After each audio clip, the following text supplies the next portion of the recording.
Yeah. Is there any kind of, I know it's nitty gritty, but like the technique of inflating it, are you like taking it 1 atmosphere, waiting to see some waste resolve and going real slow up to that 5? Or is there anything in particular you kind of learned about inflating the Serranator or the Spur, Jay and Mike? Yeah, I mean, you're low and slow, right? We forgot how to do angioplasty because people wanted to go so quick and ended up ripping up all these vessels, right? So just think about it like, silly putty, you're slowly stretching these vessels, you're yielding these lesions.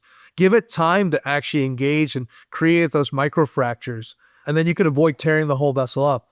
So, serration and retrievable stent technology are kind of very different in terms of the workflow, right? So with serration angioplasty, low, slow, gently inflate it, you take it up to your target when you see the waste is gone, and then you leave it up maybe for a couple minutes, 2-3 minutes, and then do whatever you're going to do. With retrievable stent technology, I mean, the way the protocol was in the trial is that you would go up, and then for a couple of minutes with the balloon inflated, the spikes exposed and stent expanded, you would go down for 3 minutes, letting the blood flow with the spikes and stent expanded. And then you go back up again with the balloon for 1 more minute.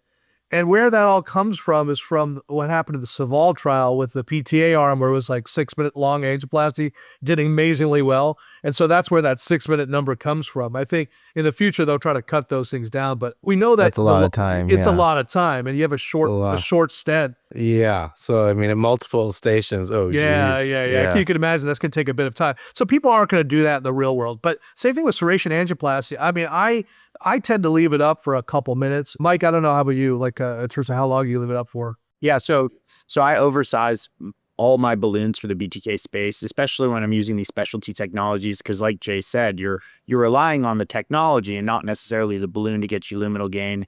How much oversizing? So I'm doing it 1.1, 1.2. I think that's how I approach all my specialty balloons.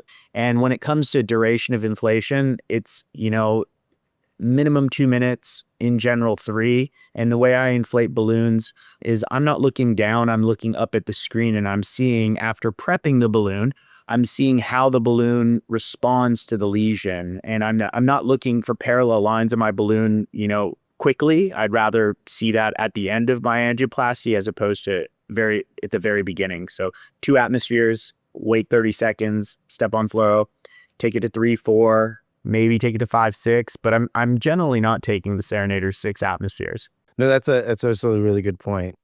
Whenever I have someone new doing an angioplasty, I'm like, don't look at the inflator, look at the screen. And it's just like a very little simple thing that comes naturally to us, but when someone's first starting, they don't really know. Following the specialty angioplasty, you serenate the plaque, or you spur. Are you following it with a POBA, following that? Or can you leave it as is? You could leave it as is if that was just the focal lesion. So, for example, if you had a lesion that falls within the length of the Serranator, you could theoretically just leave it up for 3-4 minutes. Longer is always better. We know that from multiple studies, obviously. So, but usually I do tend to use, if I do serration angioplasty along a length of a lesion, then I might use a long POBA balloon to follow as well too, to kind of really just do another 3-minute inflation. So in all, it ends up being about 5 to almost 6 minutes of angioplasty. For me, I found gets me really good results. I mean, now when one day we have a drug-coated or drug-eluting balloon that we can use BTK in the United States, then we'll probably skip that step and do that instead. I mean, I really believe serration angioplasty is going to allow for better drug uptake. Spur probably will too. We're going to be studying that in the trial. Yeah, I mean, I'm waiting for one of the Limus options to become available commercially. Yeah, Michael, you were saying you don't typically. I saw you don't typically. No, do. I think that sometimes, depending on how long a fellow or a resident has been on my service, we'll do a post-interventional IVUS. And, after doing hundreds of these cases, I haven't really seen anything that really needs to get ironed out. But like Jay, I'm waiting for the day we can treat these patients chemically in addition to the mechanical therapy that we're able to do right now.